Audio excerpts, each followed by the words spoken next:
জাহান্নাম এটি কোনো কল্পকাহিনী নয়, এটি আল্লাহর নির্দেশিত শাস্তি স্থান। এর আগুন পৃথিবীর আগুনের চেয়ে ৭০ গুণ বেশি উত্তপ্ত। এখানে কোনো শান্তি নেই, কোনো মুক্তি নেই, শুধু চিরস্থায়ী যন্ত্রণা।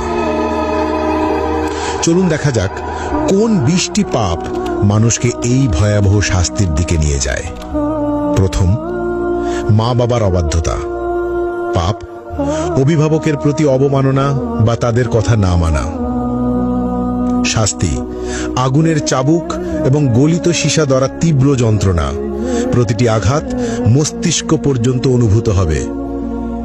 দ্বিতীয়, কৃপণতা। পাপ আল্লাহর পথে খরচ না করা, দান সদকায় এড়ানো। শাস্তি গলিত ধাতু পান করতে হবে যা পেটের ভিতর আগুনের মতো জ্বলবে। তৃতীয়, মিথ্যা ও প্রতারণা। পাপ মিথ্যা বলা এবং মানুষের বিশ্বাস ভাঙা। শাস্তি জিহুয়া বের করে লোহার শিক দিয়ে বারবার পোড়ানো এবং ছিঁড়ে ফেলা হবে। চতুর্থ, জিনা ও ব্যভিচার।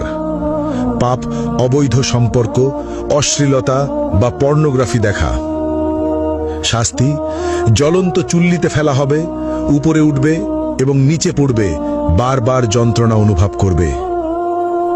পঞ্চম, কুফর ও শিরক।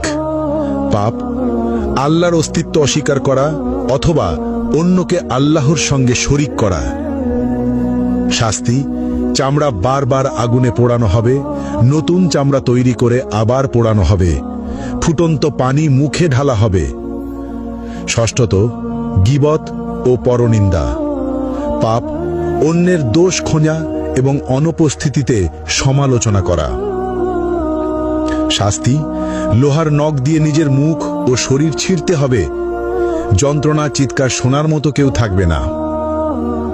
সপ্তমত, অন্যায়ভাবে হত্যা, নিরপরাধ মানুষ হত্যা। শাস্তি আগুনের নদীতে ডুবিয়ে রাখা হবে, যেখানে বারবার দগ্ধ হতে হবে। অষ্টম, নামাজ ত্যাগ। পাপ ইসলামের প্রধান স্তম্ভ নামাজ ইচ্ছাকৃতভাবে না পড়া। শাস্তি গভীর গর্তে নিক্ষেপ করা হবে, যা তলানিতে পৌঁছাতে ৭০ বছর লাগবে, আগুনের তাপে ছটফট করতে হবে। নবম, মিথ্যা সাক্ষ্য। পাপ অন্যায়ভাবে মিথ্যা প্রমাণ দেওয়া। শাস্তি জিহ্বা টেনে লম্বা করে বারবার কাঁচি দিয়ে কেটে ফেলা হবে।